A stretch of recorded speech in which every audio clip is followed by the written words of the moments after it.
আসসালামু আলাইকুম গাইস, আমার কথার নাই ডাইস, তবু আপনাদের দিতে আসলাম নিত্য নতুন সারপ্রাইজ। আজকে কিন্তু স্পেশাল ব্লগ। সেই ব্লগে কে থাকছে জানতে হলে ফুল ব্লগটা দেখতে হবে। আমি কিন্তু নামটা এখনো বলছি না। বাসে উঠে গেছি আরো আগেই, তো ফরচুন মার্কেট দেখলেন, এই যে একটা মসজিদ, ভালোই অনেক সুন্দর। তো আরো অনেক সুন্দর সুন্দর মসজিদ সামনে দেখা যাবে। আমি প্রত্যেকটা মসজিদের ভিডিও করব। তো এই ভিডিওটা আপনাদের পেতে হলে আমাদের ইউটিউব চ্যানেলটা সাবস্ক্রাইব করে রাখতে হবে। আমাদের ইউটিউব চ্যানেলের নাম হচ্ছে ব্যাম্বো অফ খলিল। এটা ইউটিউবে সার্চ দিলেই পাবেন। এখানে অনেক সুন্দর সুন্দর মসজিদের ভিডিও পাবেন। তো আমি গাড়িতে উঠেছি, এই যে দেখেন পরিবেশটা অনেক সুন্দর, অনেক ভালো লাগছে। সামনে আমরা যাচ্ছি, তো আমরা যাব এমন একটি জায়গায়, সেটা হচ্ছে ময়মনসিংহ। কিন্তু ময়মনসিংহ আমি কার সাথে দেখা করতে যাব সেটা জানতে হলে ফুল ব্লগটা দেখতে হবে।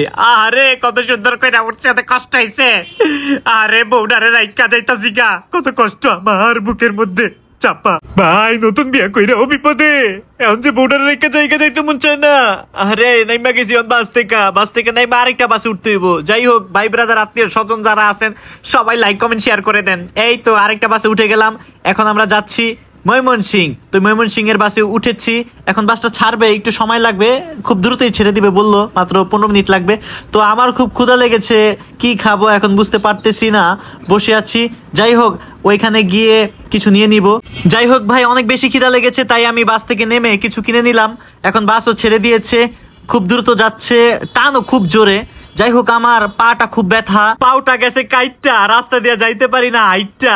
আরে বাসে উইটটা। ঢাকা শহরে সুন্দর সুন্দর অনেক জায়গায় দেখতে পাবেন।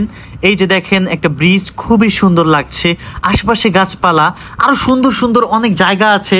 কিন্তু আমার কাছে বেশি সুন্দর লাগে মসজিদগুলো। আমি মসজিদের দিকে তাকিয়ে থাকি এবং ছোট্ট ছোট্ট ক্লিপ নেই। আর ওই ক্লিপগুলো আমি, এই যে দেখেন সুন্দর একটা মসজিদ, এই ক্লিপগুলো আমি একসাথে অ্যাডজাস্ট করে ছাড়বো, ওইটা আমার ইউটিউব চ্যানেলেই পাবেন। এখন এসেছি, দেখেন সুন্দর একটি জায়গা। ওয়াও, খুব দ্রুত টানতেছে ভাই। অনেক সময় মসজিদের যে ভিডিওগুলো আমি করতে যাই ওইগুলো ঠিকভাবে করতে পারি না। দেখা যায় মসজিদ, অনেক সুন্দর সুন্দর মসজিদ আমার ভিডিও থেকে চলে যায়, আমার ভিডিওতে আসে না। এই যে দেখেন চলে গেল, আপনারা দেখতে পারলেন না, কারণ খুব দ্রুত গাড়িটা চলছে। যাই হোক, আমি এখন যাচ্ছি বিল্লাল ভাইয়ের সাথে দেখা করতে। তো বিল্লাল ভাই আমাকে ডেকেছে, বললো যে আসো, তোমার সাথে কথা আছে। যাই হোক, তো আমি গেলাম, এখন তার সাথে দেখা করব। তার সাথে গিয়ে দেখা করার পর দেখি কি হয়। ব্লগটা দেখবেন। এই যে দেখেন কত সুন্দর একটি মসজিদ ভাই, এতটা ভালো লাগে, বলার ভাষা হারিয়ে ফেলেছি। আরো সুন্দর সুন্দর বাংলাদেশে এত সুন্দর সুন্দর যে মসজিদ আছে, এটা যদি আপনি ভিজিট না করেন তাহলে বুঝতে পারবেন না। আমার বউ আবার কান্দাছে ভাই, কি করবো। যাই হোক, বাসে উঠছি খুব কষ্টে, আমার বউ খুব কান্না করছে ভাই। সকালবেলা ওইটাকে কি তুমি যাইবা গা, কেমনে হইব, আমার তো ভালো লাগতেছে না, তুমি কত দূরে যাইতেছো গা। আমি পরে কইছি যে দেখো তুমি কান্দাকাটি করো না, আমাদের নতুন বিয়ে হয়েছে দেখে কি হয়েছে, আমি একদিনের বেশি থাকবো না। আমার বউ কাইন্দা ভাই রান্না লাইছে, ওই রান্না আমার পরে খাওয়া লাগছে ভাই, পরে অনেক কষ্ট করে ভাই আসছি ভাই।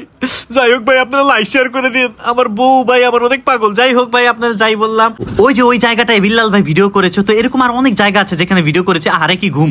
যাই দেখেন, এই যে গাইস আশেপাশের কত সুন্দর দৃশ্য। আরো অনেক আমি ক্লিপ নিয়েছিলাম যেগুলো আমি আপনাদেরকে দেখেন। এই মসজিদটা অনেক সুন্দর, এরকম আর অনেক সুন্দর সুন্দর মসজিদের ভিডিও আমি রেখেছি। ও আইসা পড়লাম এখন নকলা। এখন নকলা থেকে আমি উঠলাম একটা অটোরিকশায়। তো অটোরিকশা দিয়ে আমি যাচ্ছি, কিন্তু অটোরিকশা উনি সবকিছুই চিনে বললো, তো একসাথে গেলাম। যাই হোক, নামলাম। আমার মনে হয় ভাই মগাটাই চিনে না। যাই হোক, এখন না চিনলে নাই, আমার তার সাথে যেতে হবে। আহা, আইসা পড়ছি ভাই ব্রাদার সাথে দেখা। নামাজ পড়ে জিলাপি নিয়ে চলে আসলাম ভাই ব্রাদার সাথে ভিডিও করতে। ভাই ব্রাদার বললো কি ভাই একটু ভিডিও করেন। আচ্ছা ঠিক আছে ভাই, ভিডিও করলাম। ভিডিও করার পর ও বলছে ভালোবাসা রেখে আলো জ্বালাতে পেরেছে কয়জন, বেশিরভাগই তো হৃদয় ভাঙার বর্ণ। আচ্ছা ঠিক আছে, যাই হোক, সুন্দর একটা ভয়েস দিছে। যাই হোক, ওর প্রশংসা করলাম, সুন্দর একটি ভয়েস দিয়েছে। এই যে দেখেন বিল্লাল ভাইয়ের বাড়ি, আর এই যে বিল্লাল ভাই। তো বিল্লাল ভাই ওই তার সাথে কথা বলছে, তাকে সম্মাননার স্মারক দিয়েছে। তো এই স্মারকটা উনি আমাকে দিয়ে দিবে। উনি আমাকে খুবই ভালোবাসে, তো আমি ভালোবাসা পেয়ে আসলে খুবই ধন্য, ভালো লাগছে, মনটা অনেক ফুরফুরা। তো শুক্রবারে বিল্লাল ভাইয়ের বাসায় এসে মিষ্টি খেলাম। আশেপাশে অনেক পোলাপান দাঁড়িয়ে আছে, এখানে তার সাথে ভিডিও করছে। দেখেন এই যে বিল্লাল ভাই অনেক কথা বলছে যে এত কম ভিউজ হচ্ছে, তোমার ভিউজ বাড়বে, তোমার ভিডিও খুবই ভালো হয়, ইনশাল্লাহ এখন থেকে বাড়বে। অনেকটাই ভালো লেগেছে, অনেকটাই। তো যাই হোক ভাই অনেক দূর দূরান্ত থেকে এসেছে। তো বিল্লাল ভাই যে ভিডিওটা করলাম, তো বিল্লাল ভাই বলতেছে কত সুন্দর সুন্দর শার্ট তার জন্য নিয়ে এসেছে। তো আমি সামান্য কিছু নিয়ে গিয়েছি, আমিও তার জন্য একটা শার্ট নিয়েছিলাম। এবং আতর নিয়েছিলাম। যাই হোক ওইগুলো সে রেখে দিয়েছে, সে ওইটা পরে দেখবে। তো যাই হোক অনেক সুন্দর হয়েছে আমার কাছে। তার ভালোবাসাটা খুবই পছন্দ হয়েছে, সে কিভাবে ভালোবাসা দিতে হয় এগুলো আসলে জানে। যে সামনে গিয়েছি, তো বিল্লাল ভাই কি কি বলছে আপনারা শুনুন। গ্রিন সিটি রাজশাহীর পক্ষ থেকে সজীব ভাই আমাদের একটা সম্মাননা স্মারক দেয়, যেটা অনেক অনেক সুন্দর। অ্যান্ড একটা স্মারকের পাওনা ছিল ভাইয়া, অ্যান্ড এটা যে আরো স্পেশাল হয়ে গেল সবুরে মেওয়া ফলে, তাই না? জি ওইটা তো দেখছেন, হ্যাঁ ওইটার তুলনায় এটা আরো ভ্যালুয়েবল। আমি অনেক লাকি যে আজকে আমি তো আপনাকে, আমি কল্পনা করি না যে আজকে আপনাকে আমি পাবো। আমি অনেক খুশি হয়েছি। আমি অনেক খুশি ভাই আমাকে এত বড় একটা উপহার দিবে আমি ভাবতে পারি নাই। যাক, ভাইয়ের জন্য দোয়া রইলো। এন্ড আপনার পক্ষ থেকে আপনি যদি অনুমতি দেন, আপনার একটা টি শার্ট আছে না মাইমিসিং ডিভিশনাল কন্টেন্ট ক্রিয়েটর ফেস্টের, সেটা আমি ওনাকে গিফট করে দেবো। আপনাকে জি স্পেশালি দিব। জি ইনশাআল্লাহ, হ্যাঁ ঠিক আছে। আচ্ছা, এটা আমার পক্ষ থেকে, আমার কাছে আছে আনাপাস। না ভাই আমার তাই দেন, সমস্যা নেই। Thank you. যাই হোক ভাই ব্রাদার, আমি বিলাল ভাইয়ের কাছ থেকে বিদায় নিয়ে চলে যাচ্ছি, কারণ আমার ঢাকা যেতে হবে অনেক দূরে। ময়মনসিংহ থেকে ঢাকা যাওয়াটা খুবই দূরে। যাই হোক, তো এখন এই যে পাশের যে ভাইগুলোকে দেখছেন, তারা আমার ভালোবাসার মানুষ, বাইক নিয়ে আমাকে দিয়ে যাচ্ছে যে ভাইয়া আপনার কষ্ট হবে, আমরা দিয়ে আসি। যাই হোক, খুব ভালো লাগলো। বাসে উঠে গেলাম, খুব দ্রুতই বাস পেয়েছি আলহামদুলিল্লাহ। দেখেন রাতের দৃশ্যটা খুবই সুন্দর। এই যে মসজিদ এত ভালো লাগে, এই দেখেন আরেকটা মসজিদ, এটাও খুব সুন্দর, দোনোটা মসজিদ। এই মসজিদটাও খুব সুন্দর। তো যাই হোক, আজকের জন্য ব্লগ সমাপ্ত। সবাই লাইক কমেন্ট শেয়ার করবেন।